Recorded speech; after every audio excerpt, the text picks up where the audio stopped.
வணக்கம் ஃப்ரெண்ட்ஸ். இந்த வீடியோவில் வந்து நம்ம பர்சனல் லோன் அப்ளை பண்ணுறதுக்கு முன்னாடி என்னென்ன விஷயங்கள் தெரிஞ்சுக்கணும் அப்படிங்கிறத பார்க்கலாம். ஸோ இந்த வீடியோ வந்து நீங்கள் பார்த்து முடிக்கிறப்ப பர்சனல் லோன் வந்து வாங்குறதுக்கு முன்னாடி இந்த விஷயங்களை தெரிஞ்சுக்கிறது மூலிமா உங்களுக்கு ஒரு தெளிவு கிடைக்கும். ஸோ வாங்க வீடியோக்குள்ளே போகலாம். இந்த பர்சனல் லோன் வாங்குறதுக்கு முன்னாடி என்னென்ன விஷயங்கள் தெரிஞ்சுக்கணும் அப்படின்றத பற்றி நான் ஒரு 6 ரூலாக வச்சுருக்கேன். ஸோ அதில் ஒவ்வொரு ரூலாக வந்து நம்ம பார்க்கலாம். Rule number 1, personal loan apply பண்ணுறதுக்கு முன்னாடி எவ்வளவு இஎம்ஐ உங்களால் மாதம் மாதம் கட்ட முடியும் அப்படிங்கிறத நீங்கள் வந்து முடிவு பண்ணிக்கணும். ஏன்னா நீங்கள் வந்து அதிக இஎம்ஐ கட்டுறதா முடிவு பண்ணிட்டு அதுக்கப்புறம் உங்களால் கட்ட முடியல அப்படின்னா அது சிரமமாயிரும். இப்போ வந்து நம்ம ரூல் நம்பர் 2 பார்க்கலாம்.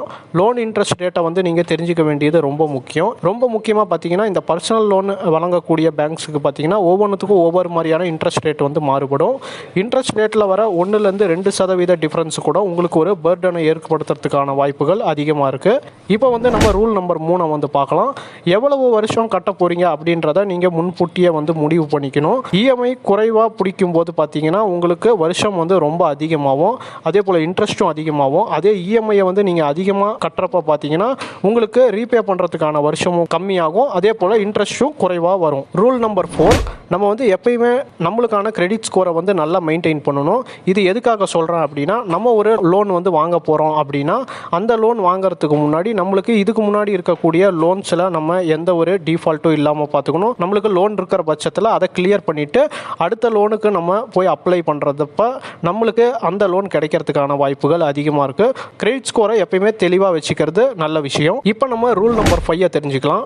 நம்ம வந்து ஒரு லோன் அப்ளை பண்ண போகிறோம் அப்படின்னா அதுக்கு ஒரு டாக்குமெண்ட் சார்ஜஸ் அப்படின்றது பேங்க் சைட்லேருந்து பண்ணுவாங்க. அந்த சார்ஜஸ் எல்லாம் எவ்வளவு இருக்குது, அது போக நம்ம ஒரு லோனை முன்கூட்டியே க்ளோஸ் பண்ணுறோம் அப்படின்னா அதுக்கான சார்ஜஸும் பேங்க் சைட்லேருந்து பண்ணுவாங்க. அந்த சார்ஜஸ் எவ்வளோ இருக்குது அப்படிங்கிற விஷயங்கள் எல்லாத்தையுமே நம்ம தெரிஞ்சுக்க வேண்டியது ரொம்பவே கட்டாயமான விஷயம். மாதம் மாதம் நம்ம ஒரு இஎம்ஐயை கட்டி வருவோம். அந்த இஎம்ஐயை நம்ம ஒரு வேளை கட்ட தவறணும்னா அதுக்கு எவ்வளவு பெனால்ட்டி பேங்க் சைட்லேருந்து பண்ணுவாங்க அப்படிங்கிற அந்த விஷயத்தை நம்ம வந்து தெரிஞ்சுக்கணும். இது எல்லாமே நம்ம தெரிஞ்சுக்கிட்டு போகிறப்ப தான் லோன் சம்மந்தப்பட்ட ஒரு தெளிவான புரிதல் வந்து நம்மளுக்கு இருக்கும். அடுத்தது ரூல் நம்பர் 6, நம்ம ஒரு இடத்துல பர்சனல் லோன் வாங்க போகிறோம் அப்படின்னா அந்த பர்சனல் லோன் நம்மளுக்கு அவசியமா அப்படின்றத நம்ம ஒரு முறை நாமளே கேட்டுக்கணும். ஏன்னா பல பேர் பார்த்தீங்கன்னா இந்த பர்சனல் லோன் பேங்க் சைட்லேருந்து தராங்க அப்படின்ற காரணத்துக்காக நம்மளுக்கு அவசியமே இல்லாமல் அதை வந்து வாங்கிடுறாங்க. ஸோ அது போல் நம்ம வந்து பண்ணக்கூடாது. மேலும் நம்ம வாங்கக்கூடிய மாத சம்பளத்தில் ஒரு 30-35% இஎம்ஐ வந்து நம்ம கட்டுற மாதிரி பார்த்துக்கணும். அதுக்கு மேலே போகிறப்ப நம்மளுடைய அத்தியாவசிய மாத தேவைகளில் வந்து நம்ம காம்ப்ரமைஸ் பண்ணுற மாதிரி இருக்கும். ஸோ எப்பயுமே 30-35% அப்படிங்கிறது ஒரு நல்ல பர்சன்டேஜ். பர்சனல் லோன் சம்பந்தமான இந்த தகவல் உங்களுக்கு உதவிகரமாக இருந்திருக்கும்னு நினைக்கிறேன்.